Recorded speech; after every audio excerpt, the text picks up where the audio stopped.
तो chapter number 3 है NCERT का, चैप्टर सीक्वेंस के according pair of linear equations in two variables. देखो इस चैप्टर में क्या क्या पढ़ना है हमको, बहुत इंपॉर्टेंट है ये चैप्टर। इसके बिना कोई भी इक्वेशन हम सॉल्व नहीं कर सकते, ना तो क्वाड्रेटिक कर सकते हैं और लीनियर इक्वेशन तो कर ही नहीं सकते। इक्वेशंस वैसे हमने क्लास 8 से पढ़ना शुरू किया है, मतलब पढ़ना तो शुरू किया है 7 से ही, बट मेनली उसको सॉल्व करना हमने क्लास 8 से शुरू किया है। जो ढंग की इक्वेशन मिलती हैं 8th में सॉल्व किया, 9th में भी सॉल्व किया है, 10th में तो है ही। इक्वेशन से हमारा पीछा नहीं छूट सकता है, ठीक है। तो अभी हम सारे इक्वेशंस की जड़ में जाएंगे, इक्वेशन होते क्या है, सॉल्व करने का क्या प्रोसीजर है। ओके, तो देखो लर्निंग ऑब्जेक्टिव्स क्या क्या है, पूरा चैप्टर पढ़ने के बाद ये सारी चीजें हमारे माइंड में आ जाएंगी। सबसे first, to recap the meaning of linear equations. Recap करना मतलब पहले कभी पढ़ा था, 8th में पढ़ा था, 9th में पढ़ा था, तो उसकी मीनिंग को वापस रिकैप करेंगे और उसको एक्सटेंड करेंगे to a pair of linear equations in two variables, ठीक है। To understand the behaviour of lines representing a pair of linear equations in two variables. देखो यहां पे एक चीज, behaviour of lines representing pair of linear equations, ये क्या मतलब हुआ, क्लास 9th में याद करो, ऐसे इक्वेशंस को हमने प्लॉट किया था, ग्राफ बनाए थे कि नहीं बनाए थे इसका? Yes sir. ग्राफ कैसे बनाते थे, सॉल्यूशन निकालते थे, 3 सॉल्यूशंस, फिर एक टेबल बनाते थे एक्स और वाई को पेयर में रख के, और फिर उन पॉइंट्स को हम ग्राफ पेपर पे प्लॉट करते थे, है ना।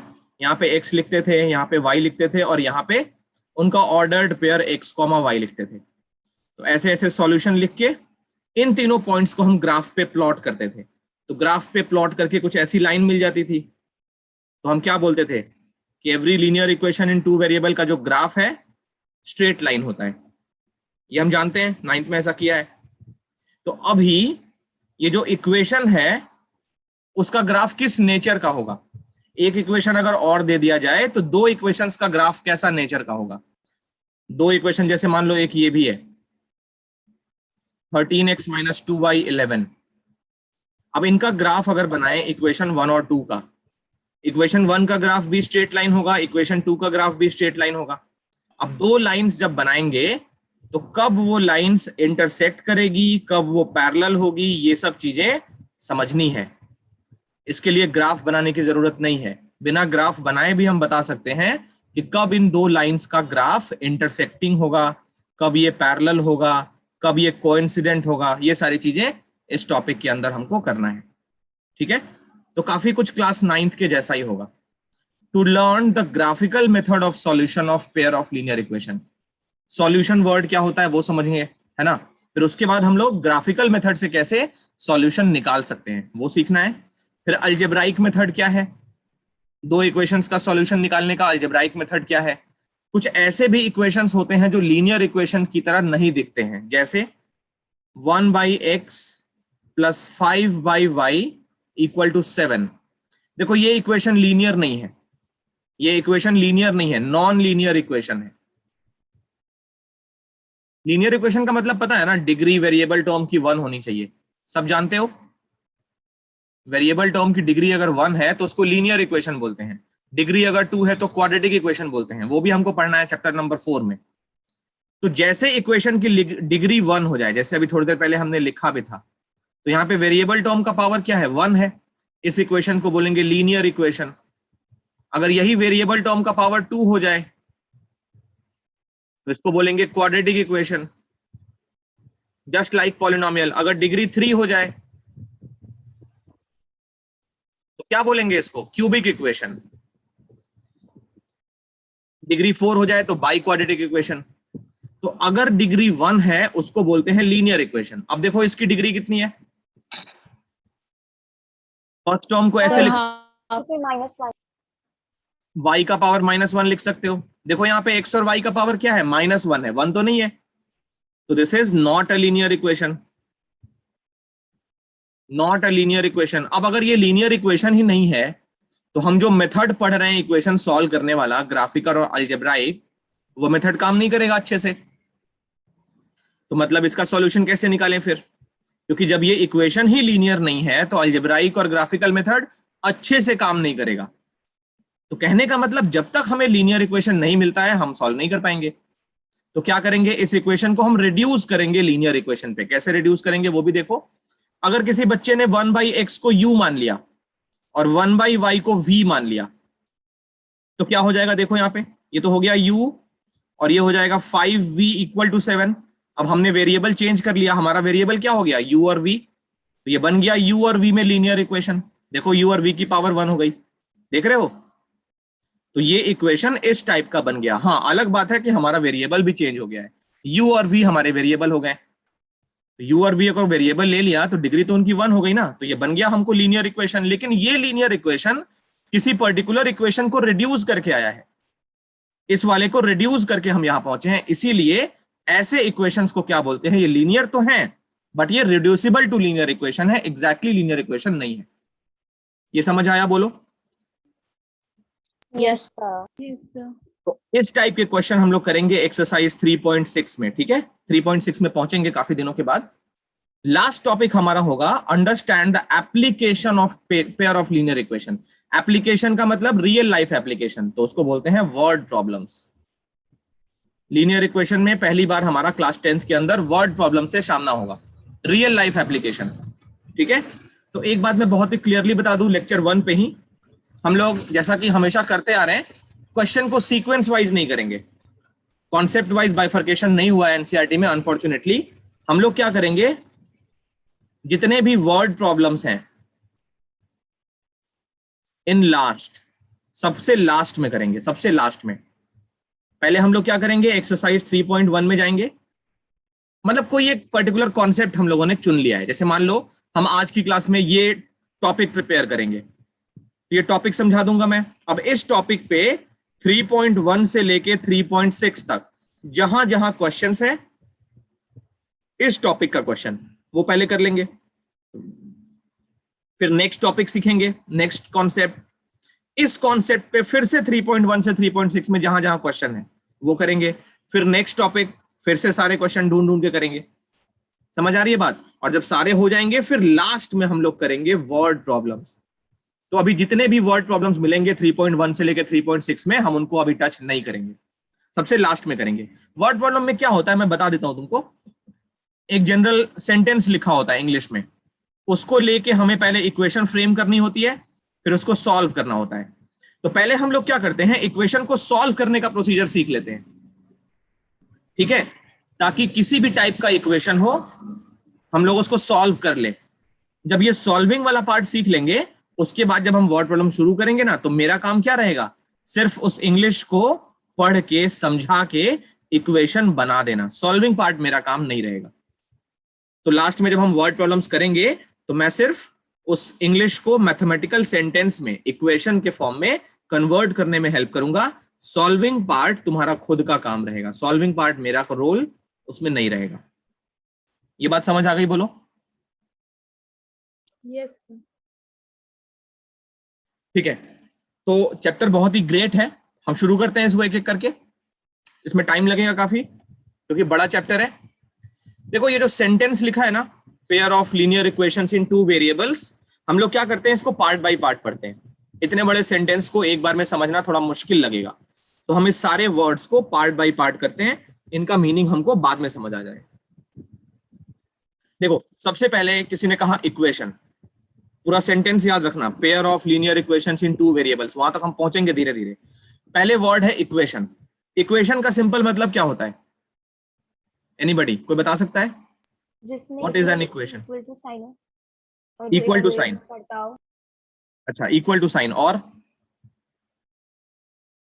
जिसके और राइट हैंड साइड और लेफ्ट हैंड साइड दोनों इक्वल हो। 5 इज इक्वल टू 5 इक्वेशन है ये।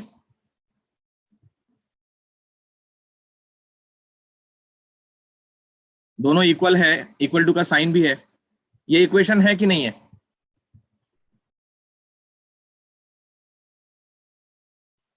बोलो।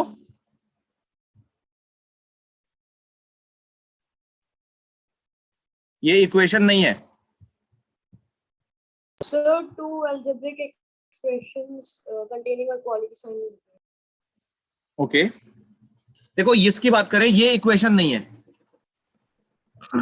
इसमें क्या है, मतलब इक्वेशन क्यों नहीं है? देखो, इक्वेशन के लिए कुछ रिक्वायरमेंट होती है।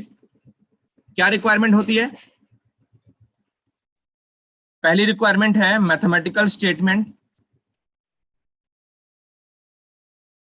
मैथमेटिकल स्टेटमेंट,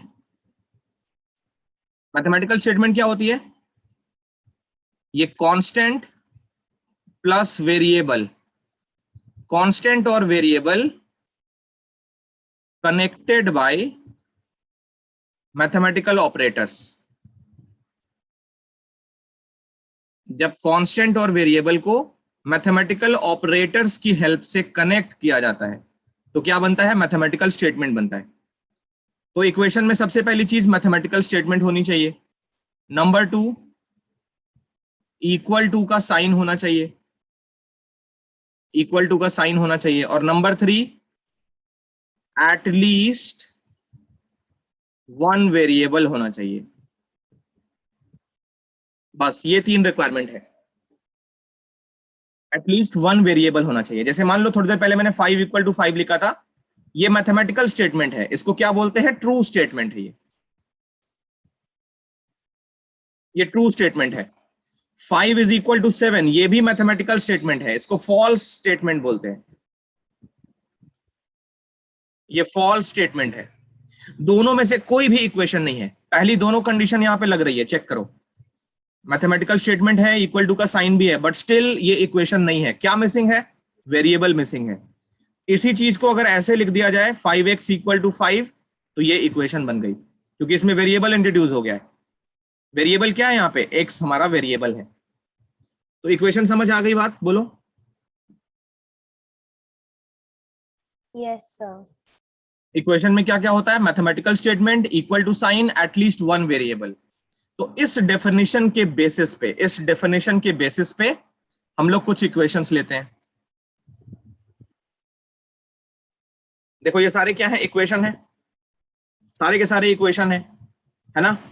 अब है हमारा लीनियर इक्वेशन, धीरे धीरे आ रहे हैं उस सेंटेंस पे। अब है हमारा लीनियर इक्वेशन। सारे के सारे इक्वेशन तो हैं, बट लीनियर इक्वेशन में देखो क्या चेंजेस आएंगे। लीनियर का मतलब ये होता है ऐसे इक्वेशन जिसमें वेरिएबल टर्म की डिग्री क्या हो? 1 हो। लीनियर का मतलब क्या होता है? Degree of variable should be 1। अगर डिग्री 2 हो उसको बोलते हैं क्वाड्रेटिक। ये हमारा चैप्टर नंबर 4 है, चैप्टर नंबर 4। अगर डिग्री 3 हो जाए इसको बोलते हैं क्यूबिक। डिग्री 4 हो जाए तो बाई क्वाड्रेटिक। ठीक है, तो हमारे सिलेबस में सिर्फ डिग्री 2 तक का ही है। डिग्री 2 तक का हमको पढ़ना है। ये पढ़ना है चैप्टर नंबर 3 में, ये पढ़ना है चैप्टर नंबर 4 में। ठीक है, तो लीनियर इक्वेशंस की बात करनी है, मतलब ऐसे इक्वेशंस जिसमें वेरिएबल टर्म का डिग्री क्या हो? 1 हो, पावर 1 हो। तो चेक करो इसमें से कौन कौन से लीनियर हैं, कौन कौन से लीनियर नहीं है। बता सकते हो कौन कौन से लीनियर नहीं है? तो लीनियर x सर बीच के दो 4x + 3 लीनियर नहीं है। हाँ, बीच के दोनों हमारे लीनियर नहीं है। बीच के दोनों क्या है? क्वाड्रेटिक है। ये वाला x में क्वाड्रेटिक है, ये वाला y में क्वाड्रेटिक है। तो मतलब अगर हम लीनियर पढ़ रहे हैं तो इनको भगाना पड़ेगा यहां से, है कि नहीं? ये दोनों गायब हो गए। अब है 2 वेरिएबल्स। तो चेक करो, लीनियर इक्वेशन समझ लिया हमने। हाँ, तो 2 वेरिएबल मतलब पहले वाले दोनों हट जाएंगे, क्योंकि देखो जो x + 3 = 0 है वो इक्वेशन तो है, लीनियर भी है, बट 1 वेरिएबल में है। y + 3 भी 1 वेरिएबल में है। तो अगर हमको 2 वेरिएबल्स वाले इक्वेशंस पढ़ने हैं तो पहले वाले दोनों गायब। ये बन गया हमारा लीनियर इक्वेशन इन 2 वेरिएबल्स। और इनको अगर 2 इक्वेशंस दे दी जाए ऐसी ऐसी, तब जाके बनता है pair of linear equations in 2 variables. Okay, class 9th याद करो। क्लास 9th में इस टाइप का सिर्फ एक इक्वेशन हमको मिलता था, तो हम उसका एक जनरल फॉर्म सीखे थे, ax + by + c = 0। इसको जनरल फॉर्म या फिर स्टैंडर्ड फॉर्म भी कहते हैं। मतलब दुनिया का कोई भी लीनियर इक्वेशन इन 2 वेरिएबल इस फॉर्म पे आ जाएगा। इसमें क्या कंडीशन होती थी? a 0 के इक्वल नहीं है, बी 0 के इक्वल नहीं है, क्योंकि ए अगर 0 के इक्वल हो गया तो ये वन वेरिएबल का इक्वेशन बन जाएगा, बी अगर 0 हो गया तो भी वन वेरिएबल का बच जाएगा, क्योंकि एक्स गायब हो जाएगा और वाई गायब हो जाएगा। और साथ के साथ ए बी सी तीनों कैसे नंबर्स होने चाहिए, रियल नंबर्स होने चाहिए। तो ये हमारा क्लास 9th का सीखा हुआ दिमाग है। अब अगर हमको ऐसे ऐसे दो इक्वेशन सीखने हैं तो उन दोनों का जनरल फॉर्म क्या होना चाहिए। देखो पहली इक्वेशन और दूसरी इक्वेशन में फॉर्मेट तो यही रहेगा, क्योंकि दोनों के दोनों linear equation in two variables हैं। तो पहली इक्वेशन में जो कोएफिशिएंट्स हैं, कोएफिशिएंट मतलब ए बी सी, उसको हम सफिक्स में 1 डालेंगे और दूसरी इक्वेशन में सफिक्स में 2 डाल देंगे। तो देखो इनका कंबाइंड जनरल फॉर्म क्या होगा। General form of a pair of linear equation in two variables क्या होगा, a1x plus b1y plus c1 equal to 0 पहली इक्वेशन हो गई, और a2x plus b2y plus c2 equal to 0 दूसरी इक्वेशन हो गई। समझ आ गया, ए बी सी के फॉर्मेट में ही है, लेकिन दो इक्वेशन है इसलिए सफिक्स में 1 और 2 डाल दिया हमने। अब यहां पे a1 a2 b1 b2 ये चारों में से कोई भी 0 नहीं होना चाहिए, सारे कोएफिशिएंट्स रियल नंबर होने चाहिए। ये क्लियर है, बोलो। Yes sir. ठीक है, तो यहां तक लिखना है, पहले जल्दी से लिखो।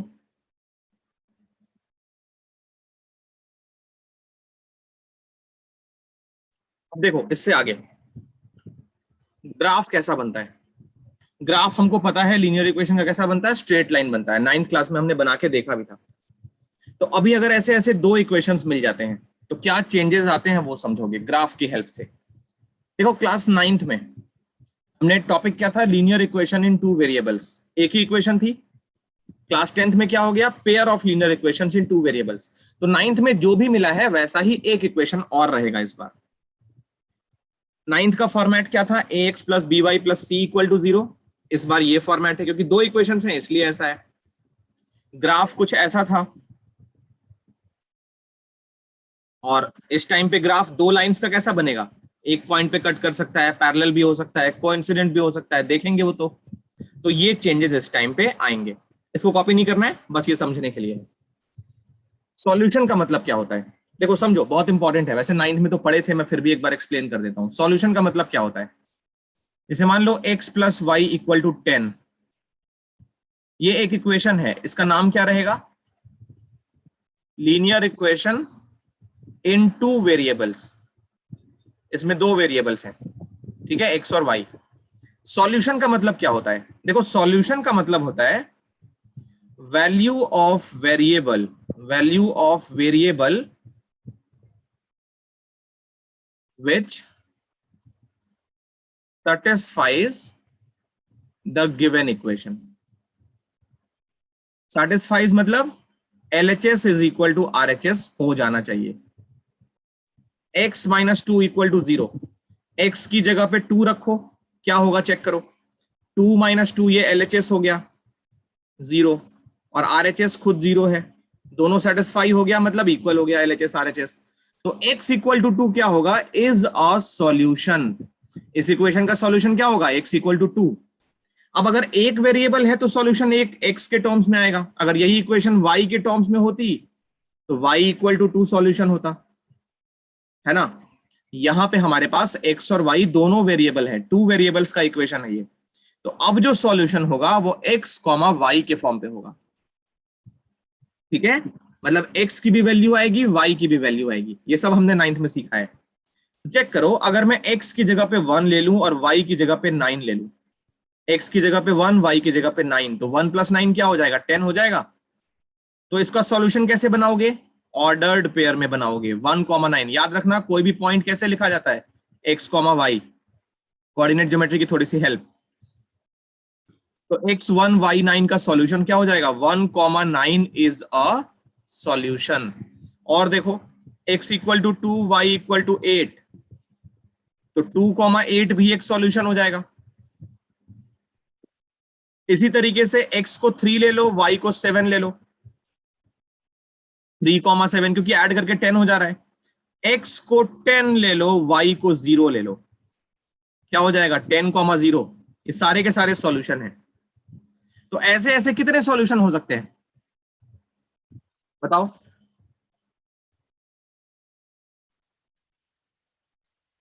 So infinite. Infinite solution, infinite solution होते हैं। अब देखो क्या कनेक्शन है, इनफाइनाइट क्यों होते हैं। क्लास 9th में याद करो हमने इसको प्लॉट भी किया था। मैं अभी एक रफ स्केल पे, रैंडम स्केल पे, एग्जैक्टली हम स्केल पे ड्रॉ नहीं कर रहे हैं, रैंडमली अगर इस इक्वेशन को प्लॉट किया जाए इन तीनों पॉइंट्स या और भी पॉइंट्स लेकर, तो ये कुछ इस टाइप का ग्राफ मिलेगा। देखो मान लो कुछ ऐसा ग्राफ मिल गया। मैं ये जस्टिफाई कर रहा हूं कि इनफाइनाइट सॉल्यूशन का क्या मतलब है। देखो ये ग्राफ हमने बना लिया, ओ सॉरी ये एक्स डैश है, ये वाई डैश और ये वाई दोनों जहां पे मीट करती है वो ओरिजिन है। देखो 1,9 अगर हम प्लॉट करना चाहें, एक्स पे 1 वाई पे 9 तो यहां कहीं मिलेगा, एक्स पे 2 वाई पे 8 यहां कहीं मिलेगा, एक्स पे 3 वाई पे 7 इधर कहीं मिलेगा, एक्स पे 10 वाई पे 0 यहां मिलेगा। तो ये गौर से देखो, जो चारों पॉइंट्स है ना, ये चारों कहां लाई कर रहे हैं, इस लाइन के ग्राफ पे लाई कर रहे हैं। चेक करो, लाइन का जो ग्राफ है उस पे लाई कर रहे हैं चारों पॉइंट्स। तो अगर कोई तुमसे पूछे इस लाइन पे कितने पॉइंट्स हैं, क्या बताओगे? Infinite क्योंकि इनफाइनाइट, लाइन एक्सटेंड हो जाती है। बिल्कुल दोनों साइड पे एरो लगाना कंपलसरी है, तो इस लाइन पे तो इनफाइनाइट नंबर ऑफ पॉइंट्स हैं। और हमने अभी अभी ये देखा कि ये जो पॉइंट है वो इस लाइन का सॉल्यूशन है, ये पॉइंट भी सॉल्यूशन है, ये पॉइंट भी सॉल्यूशन है, ये भी सॉल्यूशन है। तो लाइन पे जितने पॉइंट्स होंगे उतने तो सॉल्यूशन होंगे। अब अगर लाइन पे इनफाइनाइट पॉइंट है और हर एक पॉइंट के लिए एक सॉल्यूशन है, मान लो ये पॉइंट हो गया, इस पॉइंट का अगर तुम कोऑर्डिनेट चेक करोगे ना, तो x की वैल्यू मान लो 8 है, तो y की वैल्यू गारंटी के साथ 2 हुई होगी। अगर x यहाँ पे 8 हो गया ना, तो y गारंटी के साथ 2 ही होगा, क्योंकि एक तो ये पॉइंट लाई कर रहा है इस इक्वेशन पे, और इसका x कोऑर्डिनेट अगर 8 हो गया तो y कोऑर्डिनेट इस तरीके से अपने आप को एडजस्ट करेगा कि इन दोनों का सम क्या हो जाए, 10 हो जाए। और आगे चले जाओ, बहुत नीचे चले गए, लाइन को 2 किलोमीटर आगे खींच दिया, आगे चले गए तो x जो है मान लो 2020 मिल गया, x तो आगे बढ़ता जाएगा ना, इधर x मिल गया तुमको 2020। अब पता है इसके करस्पॉन्डिंग y कितना मिलेगा, इसके करस्पॉन्डिंग जो y मिलेगा वो कितना मिलेगा, 2030, सॉरी 2010 माइनस का, इस तरीके से मिलेगा ताकि इन दोनों का सम क्या हो, +10 हो जाए। तो ये बात समझ जाओ, लाइन पे जितने भी पॉइंट्स हैं उतने ही सॉल्यूशन है, क्योंकि हर एक पॉइंट के लिए एक सॉल्यूशन। तुम इस लाइन पे कोई सा भी पॉइंट ले लो, कोई सा भी पॉइंट ले लो, उसका x कोऑर्डिनेट और y कोऑर्डिनेट निकाल लो और उन दोनों को ऐड करोगे ना, तो कितना आएगा, 10 आएगा। इसी वजह से हम ये कहते हैं कि लाइन के इनफाइनाइट नंबर ऑफ सॉल्यूशंस होते हैं। क्यों? क्योंकि लाइन पे इनफाइनाइट नंबर ऑफ पॉइंट्स होते हैं और हर एक पॉइंट के लिए एक सॉल्यूशन रेडी होता है। ओके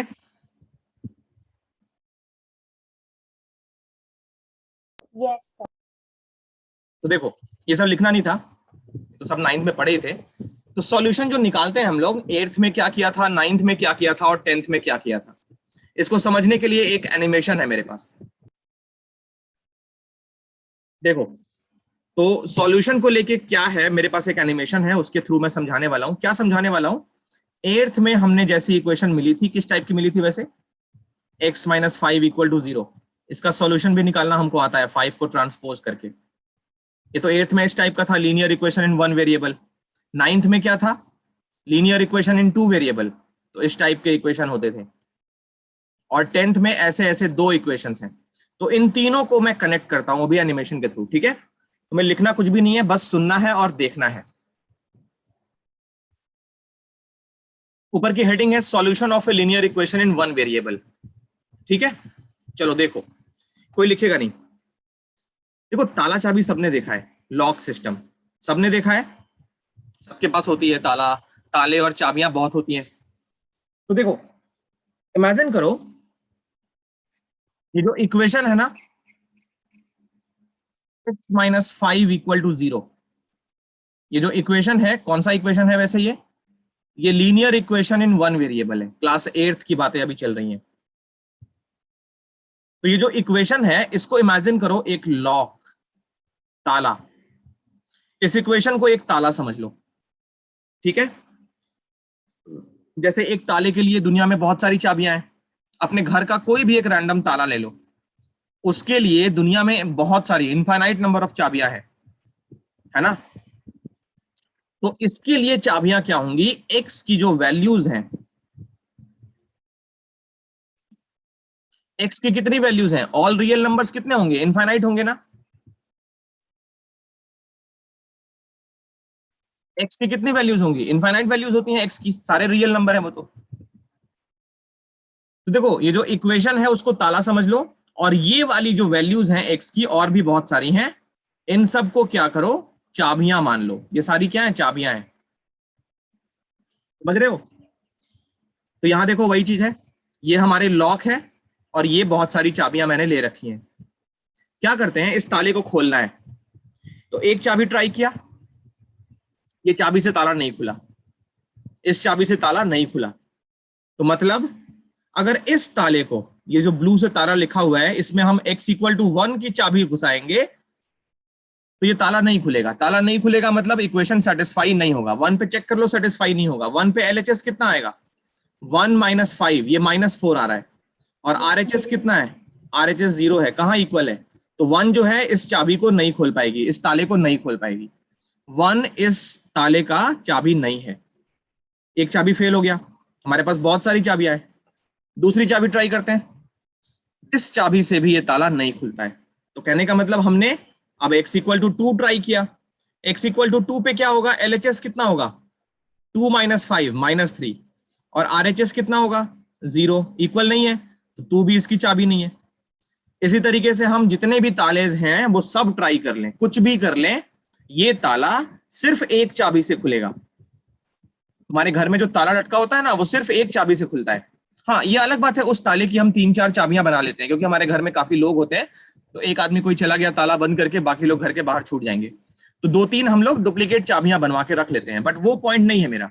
पॉइंट मेरा ये है कि उन सारी चाबियों को तुम ले लोगे ना, अगर डुप्लीकेट चाबियां जितनी भी होती हैं, तो उनके जो टीथ्स होते हैं वो बिल्कुल सेम होते हैं, तभी वो ताले खुलेंगे। एक ताला 2 अलग तरह की चाबियों से कभी नहीं खुल सकता। अगर ऐसा ताला खुल जाए तो वो ताला यूज करना हम लोग बंद कर देते हैं, है कि नहीं। तो जिस तरीके से एक ताले को खोलने के लिए सिर्फ और सिर्फ एक चाबी है, दुनिया का हर ताला सिर्फ एक ही चाबी से खुलता है ना, उसी तरीके से linear equation in one variable का यूनिक सॉल्यूशन होता है। यूनिक सॉल्यूशन मतलब एक्स की सिर्फ एक ही वैल्यू मिलेगी जिसपे ये सेटिस्फाई होगा, और वो वैल्यू क्या है, 5। x=5 रख के देखो, LHS भी 0 और RHS भी 0। 5 के अलावा कोई भी नंबर रख के देखो, LHS RHS कभी इक्वल आएगा ही नहीं। तो कनेक्शन समझ में आ रहा है। Yes sir. तो लीनियर इक्वेशन जो हमने 8th में पढ़ा था ना, वो ये सिस्टम फॉलो करता है। मतलब ये एग्जाम्पल है, बस लिंक करने की कोशिश की गई है, दोनों में कनेक्शन दिखाने की कोशिश की गई है। अब ये मत बोलना कि लीनियर इक्वेशन ताला ही होता है, ताला नहीं होता है वो, बस दोनों में रिलेशन बनाया गया है, ठीक है। तो अभी लिखना क्या है वो सुनो। ऊपर की हेडिंग ये रहेगी, solution of a linear equation in one variable, और लास्ट में ये लाइन बस लिख लेनी है, linear equation in one variable has a unique solution. सिर्फ इतना सा लिखो जल्दी से, यहां पे लिख देना ब्रैकेट में क्लास 8th याद आ जाएगा, ठीक है। 8th में हमने ये पढ़ा था।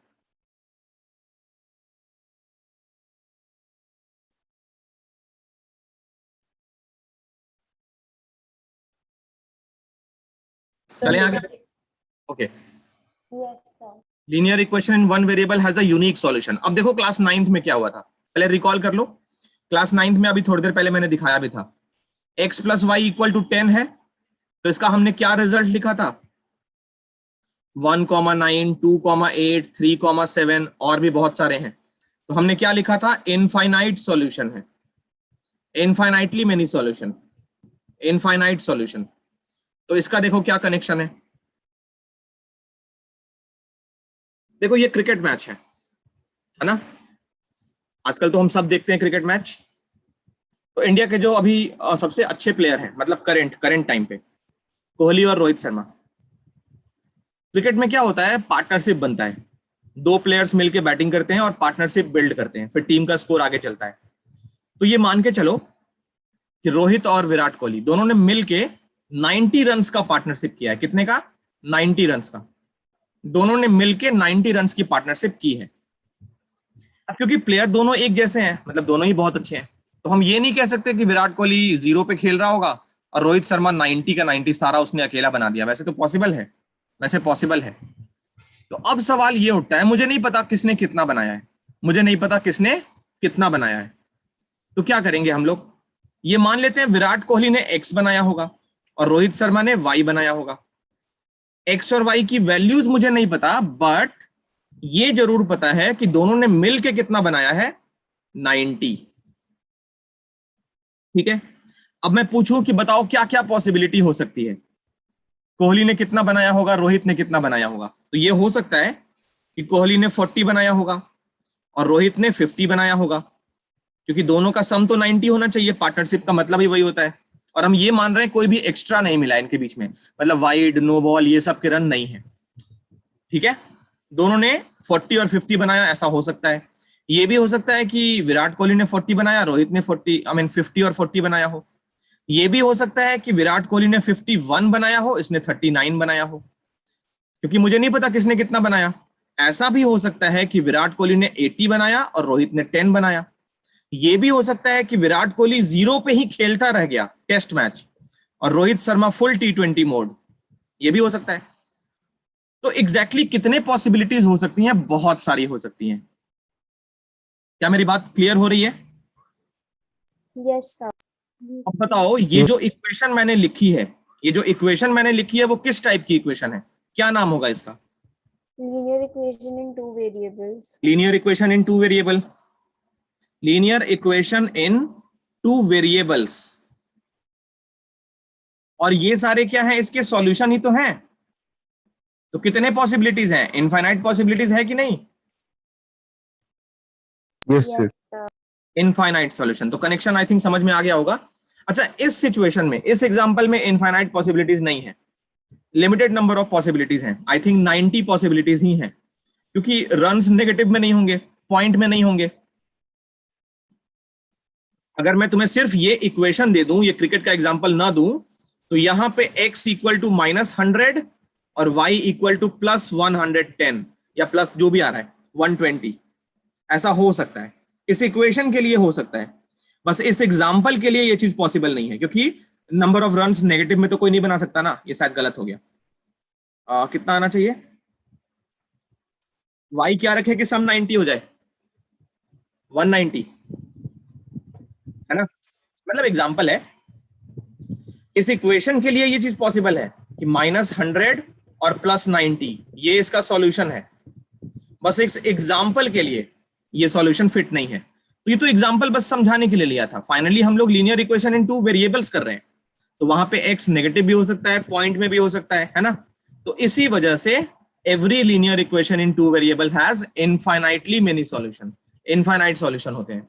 ठीक है, तो ऊपर की हेडिंग रहेगी solution of a linear equation in two variables. यहां से LES मिट गया है, मैं लिख देता हूं।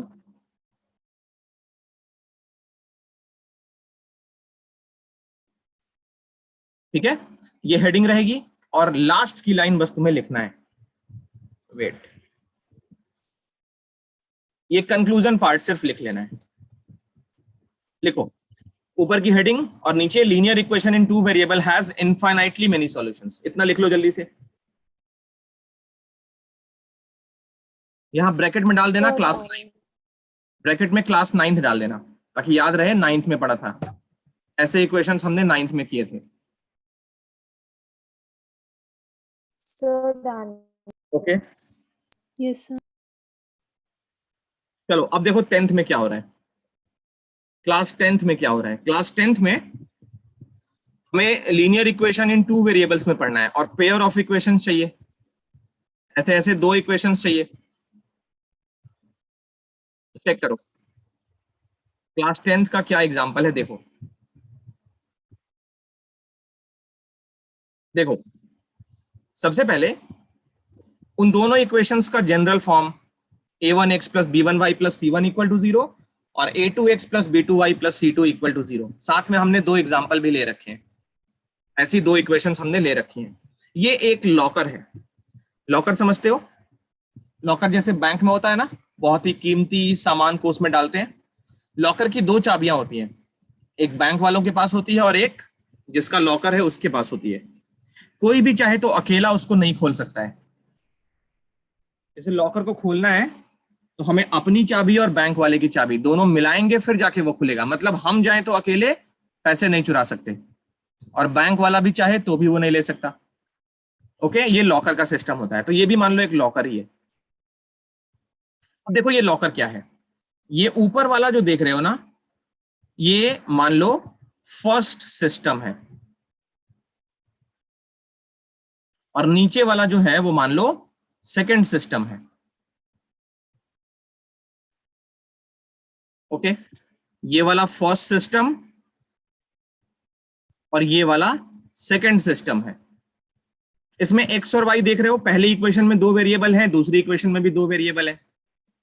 तो यहां मान लो ये वाली चीज, ये वाला जो ताला है वो एक्स है और ये वाला वाई है, ये वाला एक्स है और ये वाला वाई है। ठीक, तो हमारे पास जो चाबी होगी वो दोनों ताले खोलने के लिए होगी, ऐसा मान लो। और क्लियर करने के लिए, इस ताले की चाबियां बैंक वालों के पास है और ये कस्टमर की साइड है, ये हमारे पास है। ठीक है, ये मान लो उस पर्सन के पास है जिसका ये लॉकर है। तो पर्सन के पास भी दो चाबियां हैं। पर्सन मैक्स टू मैक्स क्या कर पाएगा, इस ताले को खोल लेगा और इस ताले को खोल लेगा।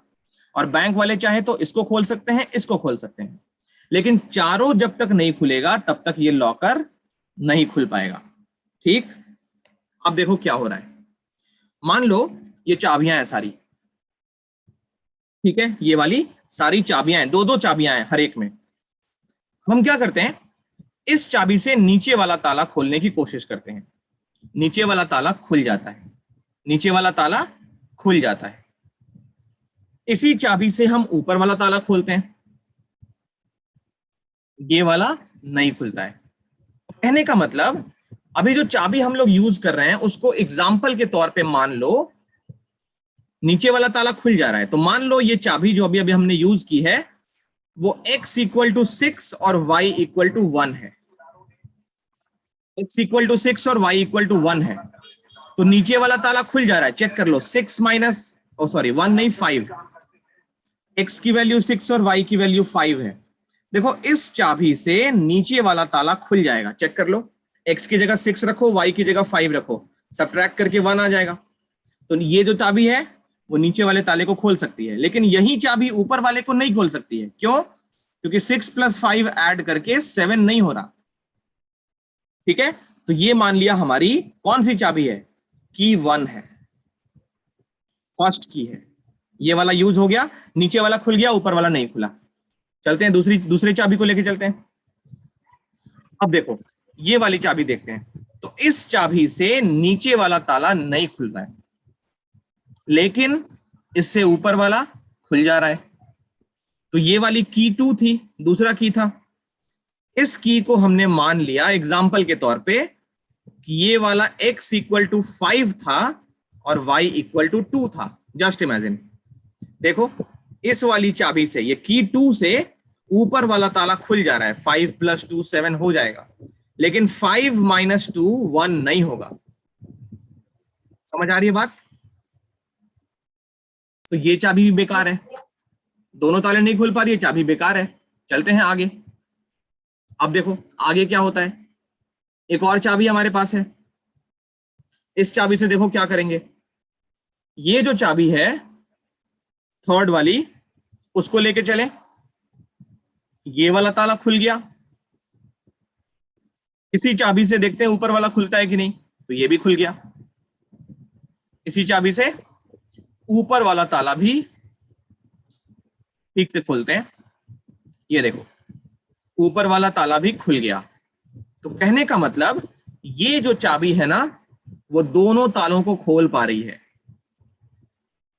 की 3 जो है वो x इक्वल टू 4 और y इक्वल टू 3 है।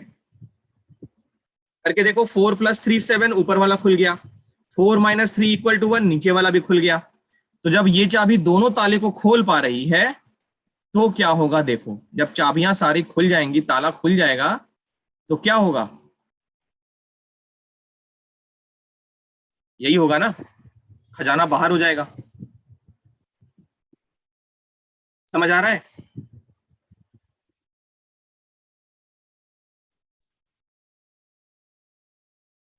देखो इसका कंक्लूजन, कंक्लूजन समझो। The pair of values of x and y satisfying each of the given equation is called the solution of pair of the equations. Okay? तो ये heading रहेगी, ये ऊपर वाली हेडिंग लिख लो, और उसके बाद ये कंक्लूजन पार्ट जो है वो लिख लो। लिखो जल्दी से। ये सॉल्यूशन में इनफाइनाइट वैल्यूज होंगी लाइक यूनिक, है, तो इस केस में इनफाइनाइट सॉल्यूशंस होंगे यूनिक। नहीं, इनफाइनाइट इस वाले के होंगे, इसके भी इनफाइनाइट, लेकिन इन दोनों को कंबाइन करके एक सिस्टम बनाए तो कितने सॉल्यूशन, वो होगा हमारा मेन टॉपिक ऑफ डिस्कशन इस क्लास में। अच्छा ठीक है सर, मुझे वही पूछना था। हाँ, क्योंकि देखो ये जो इक्वेशन है वो क्लास 9th के तौर पे क्या होगा, इनफाइनाइट सॉल्यूशन इसका होगा। जैसे x plus y equal to 7, x की बहुत सारी वैल्यूज हैं, y की बहुत सारी हैं। x equal to 6, y equal to 1, x equal to 4, y equal to 3, x equal to 9, y equal to 2, नहीं 9 माइनस 2, y माइनस 2। ऐसे ऐसे इनफाइनाइट सॉल्यूशन होंगे इस वाले के, इसके भी इनफाइनाइट। लेकिन इन सारे इनफाइनाइट और इन सारे इनफाइनाइट में से कोई कॉमन है क्या, वो चीज होगा इन दोनों को खोलने वाला ताला। तो वो हमको ढूंढना है, कॉमन सॉल्यूशन कितने हैं।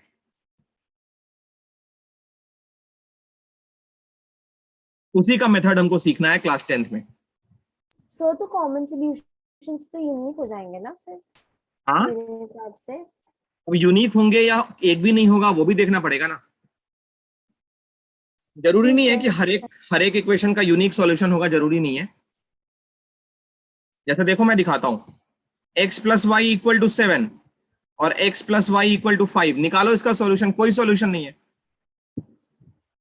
सॉल्यूशन पॉसिबल ही नहीं है। खुद देखो ना, दो नंबर्स को ऐड करके 7 हो रहा है और वही दोनों नंबर्स को ऐड करके 5 हो रहा है, कभी पॉसिबल है ये? नहीं सर, तो इसका सॉल्यूशन मोर देन निकालोगे वन सॉल्यूशन भी हो सकता है। तो देखना पड़ेगा क्या होता है। तो इसका सॉल्यूशन निकालोगे तो क्या आंसर आएगा, नो सॉल्यूशन, कोई भी कॉमन सॉल्यूशन नहीं है। इसके इनफाइनाइट है, इसके भी इनफाइनाइट है, बट कोई भी कॉमन नहीं है। तो ऐसा भी हो सकता है यूनिक सॉल्यूशन हो, ऐसा भी हो सकता है कोई सॉल्यूशन ही ना हो, और ऐसा भी हो सकता है कि बहुत सारे सॉल्यूशन हो। देखना पड़ेगा कब क्या होता है, वो हमारा अगला टॉपिक है। इतना लिखो पहले। सर केवल कंक्लूजन वाला पार्ट लिखना है ना? हाँ, केवल कंक्लूजन वाला। अब देखो, ये था वो 4 और 3 कॉमन सॉल्यूशन। अब कितने मेथड हैं इक्वेशन सॉल्व करने के, तो दो मेथड्स हैं। एनसीईआरटी, एज पर एनसीईआरटी यही दो मेथड्स हैं, ग्राफिकल और अलजेब्राइक। देखो, ग्राफिकल मेथड जो होता है वो ये वाला ए पार्ट है, और बी है अलजेब्राइक मेथड। अलजेब्राइक मेथड में एक मेथड और होता है, कंपैरिजन मेथड।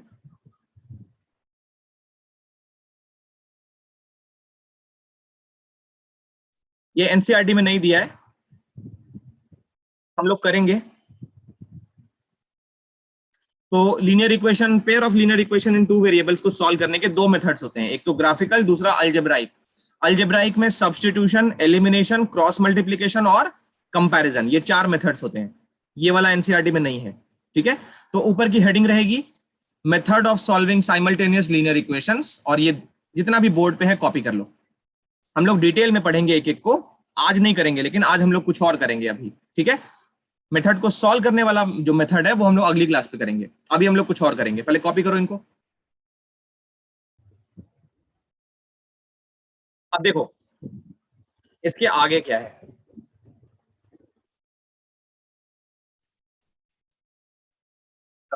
बहुत इंपॉर्टेंट है ये जो कॉन्सेप्ट है, जो टॉपिक है ना, इस पे हम आज की बाकी बचे टाइम में यही सारे क्वेश्चंस करेंगे। समझो पहले, अगले 10 to 15 मिनट्स बहुत इंपॉर्टेंट है।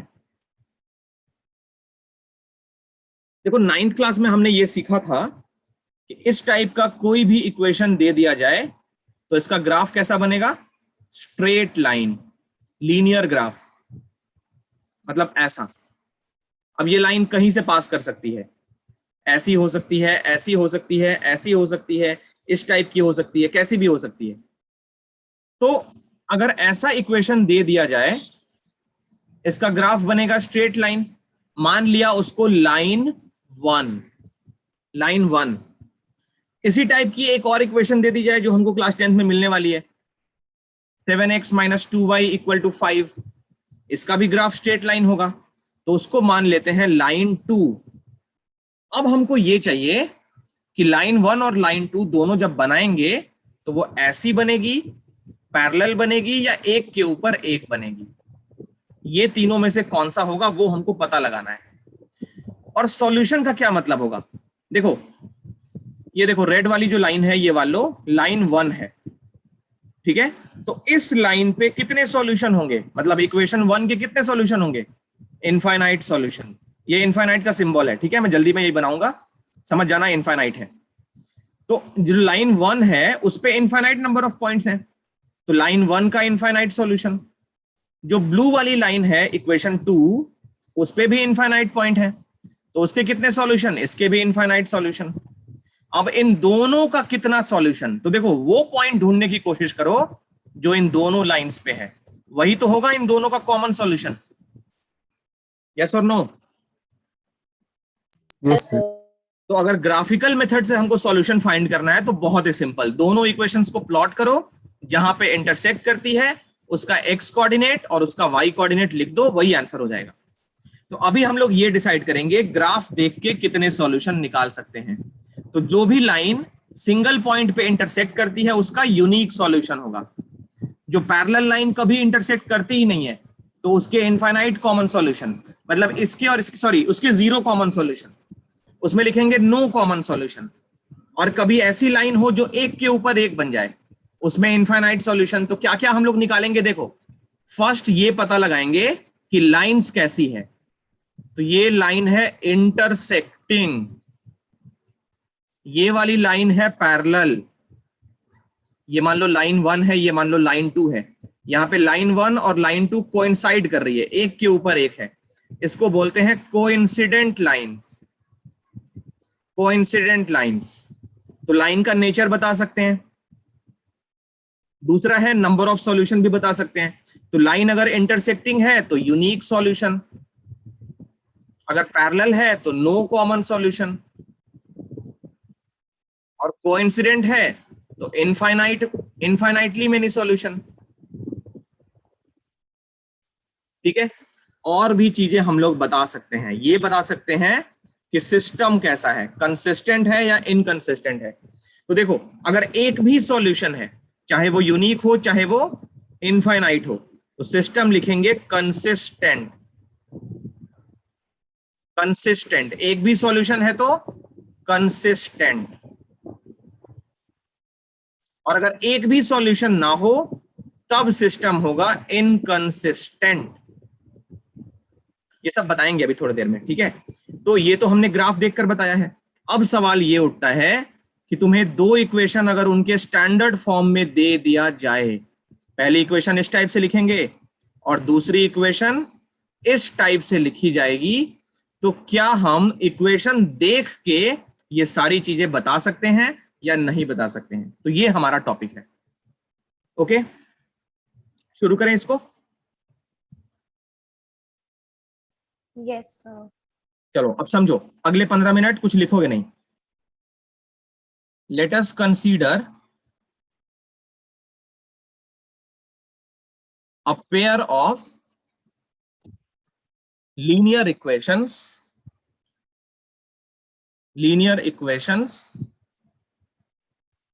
in two variables as, पहली इक्वेशन को ले लो a1x plus b1y plus c1 = 0, equation number 1। और दूसरी इक्वेशन को ले लो a2x plus b2y plus c2 = 0, equation number 2। अब देखो फर्स्ट केस, अच्छा इसका ग्राफ मान लो लाइन 1 है, इसका ग्राफ मान लो लाइन 2 है, 2 लाइन बनेंगे। पहली कंडीशन मान लो कभी ऐसा हो जाए a1 बाई a2 और b1 बाई b2 इक्वल नहीं आए। अगर ऐसा हो जाए तो क्या करेंगे? तो देखो जो लाइंस बनेंगी ना वो इंटरसेक्टिंग लाइंस होंगी, इंटरसेक्टिंग लाइंस होंगी। लाइंस अगर इंटरसेक्टिंग तो यूनिक सॉल्यूशन होना चाहिए, और अगर एक भी सॉल्यूशन है तो सिस्टम कंसिस्टेंट होना चाहिए। उनका ग्राफ कैसा बनना चाहिए? इंटरसेक्टिंग लाइंस का जैसा बनता है वैसा बनना चाहिए। कब होगा ये चारों? अगर ये कंडीशन होल्ड होती है तो। दूसरी कंडीशन, क्योंकि लाइंस को इंटरसेक्ट करने को लेके 3 केसेस हो सकते हैं, एक तो यूनिक इंटरसेक्टिंग पॉइंट हो, दूसरा पैरेलल हो, तीसरा कोइंसिडेंट हो। यही 3 केस हम लोग पढ़ रहे हैं। सेकंड केस, केस नंबर 2, कभी मान लो ऐसा हो जाए a1 बाई a2 और b1 बाई b2 इक्वल हो जाए, तो उस केस पे हमको c1 बाई c2 भी निकालना होता है। अगर मान लो ये भी इक्वल हो जाए, तीनों आपस में इक्वल हो जाए, तो उस केस पे जो लाइंस होंगी वो होंगी कोइंसिडेंट लाइंस। कोइंसिडेंट लाइंस, एक के ऊपर एक। ठीक है, कितने सॉल्यूशन? तो infinite common solution, infinite common solution. System कैसा? कंसिस्टेंट, क्योंकि एक भी सॉल्यूशन अगर है तो सिस्टम है कंसिस्टेंट। L1, L2 दोनों लाइंस एक के ऊपर एक हैं। और लास्ट केस, अगर लाइंस पैरेलल हो जाए, तो लाइंस पैरेलल होने का condition a1 by a2 equal to b1 by b2 और ये c1 बाई c2 के इक्वल ना हो। तो ऐसे केस में क्या होगा? लाइंस जो बनेंगी, दोनों लाइंस वो पैरेलल लाइंस होंगी। सिस्टम कैसा होगा? इनकंसिस्टेंट। और सॉल्यूशन कितने? ऐसे मत लिखना नो सॉल्यूशन, ये लिखोगे कट जाएगा। नो सॉल्यूशन नहीं, दोनों लाइंस के इनफाइनाइट सॉल्यूशन, बट कोई कॉमन सॉल्यूशन नहीं है, नो कॉमन सॉल्यूशन। सिस्टम कैसा? इनकंसिस्टेंट। ग्राफ कैसा लाइंस का? तो पैरेलल लाइंस का ग्राफ कभी मीट नहीं करने वाला, क्योंकि कभी मीट कर जाएगा तो सॉल्यूशन निकल जाएगा, कभी मीट करेगा ही नहीं, इसलिए नो कॉमन सॉल्यूशन। तो ये पूरा क्लियर है? बताओ, मैं एक एक एग्जांपल ले लेता हूं दोनों का। मैं इन तीनों केसेस में एक एक एग्जांपल दे देता हूं। यहां देखो एग्जांपल के तौर पे 3x plus 7y equal to 10, ये फर्स्ट इक्वेशन, और 2x plus 9y equal to 11, ये सेकंड इक्वेशन। इन दोनों में जरा a1 बाई a2 निकालो, कितना आ रहा है? 3/2। और b1 बाई b2 निकालो। अरे ये कोएफिशिएंट तो निकाल लोगे ना देख के, इसमें भी परेशानी है? नहीं सर, ये तो इजी है। इजी है ना, पॉलिनोमियल में तो किया था। तो यहाँ देखो b1 बाई b2 कितना होगा? b1 मतलब पहली इक्वेशन में y का कोएफिशिएंट, 7/9 हो जाएगा ये। अब यहाँ पे देखो a1 by a2 is not equal to b1 by b2, तो तुम इन दोनों लाइंस को प्लॉट करके देख लेना, प्लॉट करके देख लेना, इंटरसेक्टिंग लाइंस मिलेगी, पक्का इंटरसेक्टिंग मिलेगा, पक्का। प्लॉट करके देख सकते हो, दोनों लाइंस ऐसी ही मिलेगी। हाँ, ये हो सकता है कि वो इधर कट करे, इधर कट करे, इधर कट करे, वो कहीं कट करे वो हमको नहीं पता, लेकिन एक जगह पे कट करेगी, इस बात की गारंटी मैं लिख के देता हूं। ठीक है, क्योंकि ये कंडीशन होल्ड हो रही है। अच्छा, इसका देखो, मान लो example 3x plus 7y equal to 10, पहली इक्वेशन, और 6x plus 14y equal to 20। इसमें क्या करो? a1 बाई a2 निकालो, कितना आ रहा है? 3/6, 1/2। b1 बाई b2 निकालो, कितना आएगा? 1/2, 7/14, 1/2। और c1 बाई c2 कितना होगा? 1/2। -10/-20। ध्यान रखना, हमारे जनरल फॉर्म में कांस्टेंट लेफ्ट साइड पे है, वो मत भूल जाना। तो c1/c2 क्या होगा? -10/-20, वो भी 1/2। देखो तीनों सेम आ गए। तो इन दोनों लाइंस को तुम प्लॉट करके देख लेना घर पे जाके, एक लाइन अगर ऐसी बन जाएगी ना, दूसरी उसी के ऊपर आ जाएगी। बना के देख लेना कैसे आ जाएगी। देखो यहाँ पे दूसरी इक्वेशन से 2 कॉमन कर लो, 2 कॉमन कर लोगे तो क्या हो जाएगा? 3x प्लस 7y, इधर से 2 मतलब 20 है, तो 2 से काट लोगे इसको, तो ये 10 आ जाएगा। देखो 3x plus 7y equal to 10, same equation आ रही है कि नहीं आ रही है? आ रही है ना? तो जब इक्वेशन सेम है फिर ग्राफ कैसे बदलेगा? ग्राफ भी सेम रहेगा। इस केस को हम एक और नाम से जानते हैं, इसको हम डिपेंडेंट लाइन बोल सकते हैं, डिपेंडेंट सिस्टम बोल सकते हैं। डिपेंडेंट सिस्टम, एक के ऊपर एक डिपेंड कर रहा है, ठीक है, ये डिपेंड कर रहा है। ओके, थर्ड का एग्जांपल देखो, थर्ड का एग्जांपल देखो, पैरेलल लाइन का एग्जांपल। मान लो 7x minus 9y equal to -2 है, और मान लो तुम 14x minus 18y equal to 3 है।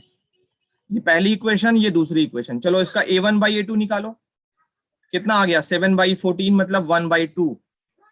b1/b2 निकालो, वो कितना आ गया? -9/-18, ये भी 1/2। और c1/c2 2/3। देखो a1/a -2/3। कौन सा? अच्छा okay okay, sorry, correct correct. a1/a2 is equal to b1/b2 is not equal to c1/c2। तो ये इसका लाइन का ग्राफ बना के देखना, दोनों का पैरेलल लाइन बन जाएगा, कोई भी कॉमन सॉल्यूशन नहीं आएगा। ठीक है, तो ये एग्जाम्पल के साथ कॉपी कर लो फटाफट। ऊपर की हेडिंग तो बना ही चुके होगे, अभी बोर्ड पे जितना भी है सब कुछ अच्छे से गिचपिच मत करना, आराम से कॉपी करके इन्फॉर्म करो।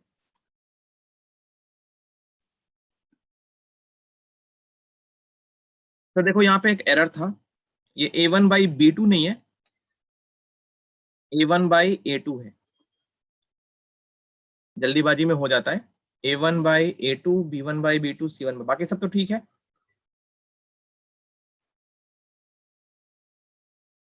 तो ये बहुत इंपॉर्टेंट था। अब थोड़ा क्वेश्चंस करेंगे इस पे। ओके,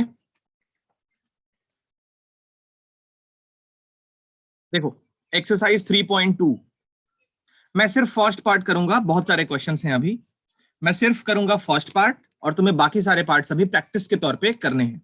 देखो 3.2 क्वेश्चन नंबर 2 फर्स्ट पार्ट, मैंने पहले बताया हम एक्सरसाइज 3.1 से शुरू करके 3.6 तक नहीं जाएंगे। जो भी टॉपिक हमने पढ़ा है अभी, उस टॉपिक पे जहां जहां क्वेश्चंस है वो ढूंढ के पहले करेंगे, फिर नेक्स्ट टॉपिक और उससे रिलेटेड क्वेश्चंस। तो 3.2 question number 2, on comparing these ratios find out whether the lines representing following pair of linear equations intersect at a point, or parallel or coincident। तो तुमसे क्या क्या पूछ सकता है? वो लाइन का नेचर पूछ सकता है, nature of line first type का question. Question number 2 second type, solution के बारे में पूछ सकता है, कितने सॉल्यूशन। थर्ड सिस्टम के बारे में पूछ सकता है, कंसिस्टेंट या इनकंसिस्टेंट, और तीनों के तीनों सिर्फ इसी रेशियो से निकल जाएंगे। ठीक, तो अभी इसने जो पूछा है सिर्फ उसी की बात करेंगे हम, सिर्फ नेचर ऑफ लाइन बताएंगे, सॉल्यूशन कितने होंगे, सिस्टम कैसा होगा, इसके बारे में कोई भी बातें नहीं करेंगे। चलो तो दोनों इक्वेशन दिखाता हूं मैं, ये है। कैसे निकालते हैं सॉल्यूशन? देखो पहले हम निकालेंगे a1/a2 5/7, फिर निकालेंगे b1/b2, ये -4/6 कितना आ जाएगा? -2/3। इक्वल नहीं आया, c1/c2 मत निकालो, सीधे लिख दो as a1/a2 is not equal to b1/b2, lines are कैसी? बताओ लाइंस कैसी होंगी? Intersecting lines.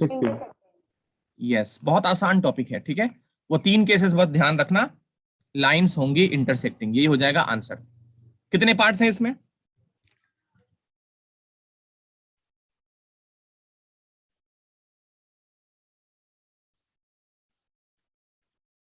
किसी की बुक खुली हुई नहीं है?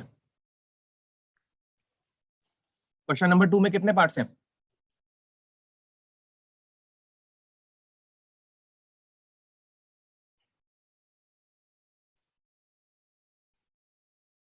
Sir, 3। तो ये फर्स्ट कॉपी कर लो, इसका सेकंड और थर्ड कंप्लीट करो, फिर हम आगे चलेंगे। मैं ऐसे हर एक क्वेश्चन में सिर्फ फर्स्ट पार्ट कराऊंगा, ठीक है, तुम्हें बाकी सारे करने होंगे। जल्दी से करके इन्फॉर्म करो आगे। ओ सॉरी, कॉपी करके इन्फॉर्म करो, मतलब क्वेश्चन कंप्लीट करके, ठीक है। नेक्स्ट क्वेश्चन, ये था 2.2 क्वेश्चन, सॉरी 3.2 क्वेश्चन नंबर 2 था ये। क्वेश्चन नंबर 3 देखो, क्वेश्चन नंबर डिस्कस कर ले, मतलब बस फिर आंसर्स आप बता दो ताकि चेक कर लें। चलो कर लेते हैं, ठीक है, कोई दिक्कत नहीं है। सेकंड पार्ट में बताओ क्या आंसर आया था। Coincidence. Coincident. Coincident lines, very good, सही था। थर्ड पार्ट पलक, क्या आंसर आया था। Parallel. Parallel. Parallel, yes sir, parallel आया मेरे था, भी यही था। Very good. देखो कितना आसान है।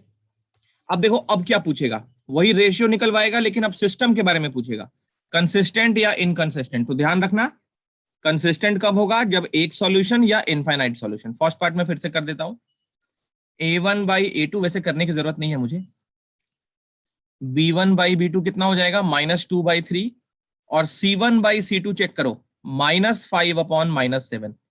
दोनों माइनस क्यों लिख रहे हैं, क्योंकि हमने अपने स्टैंडर्ड फॉर्म में कॉन्स्टेंट्स को लेफ्ट हैंड साइड पे रखा है। ध्यान रखना हमारा स्टैंडर्ड फॉर्म क्या है, ये है।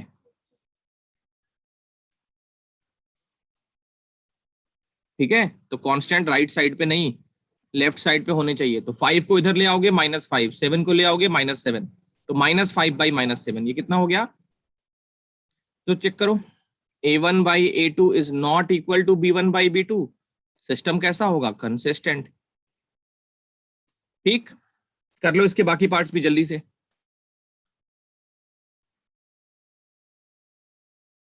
अब देखो, अब हमको कितने सॉल्यूशन होंगे वो निकालना होगा। एक और क्वेश्चन करेंगे इसी टॉपिक पे।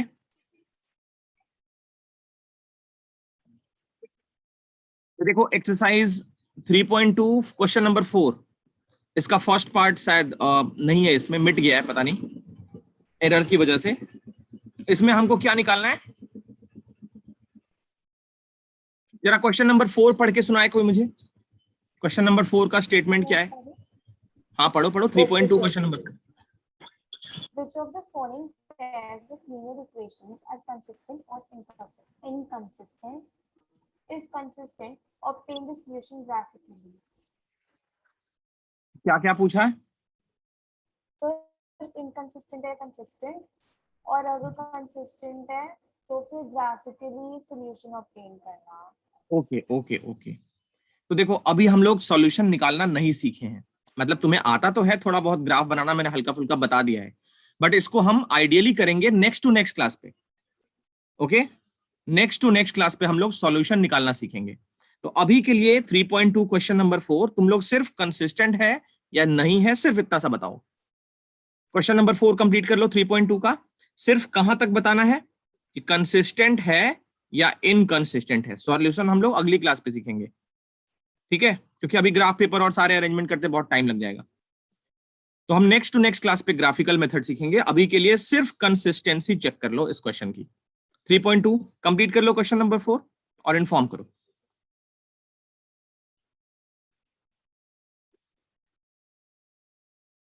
तो ठीक है बच्चों, आज हम यहीं पे रखते हैं, क्वेश्चन नंबर 4 तक। अगली क्लास पे इससे आगे चलेंगे, ठीक है, टेक केयर।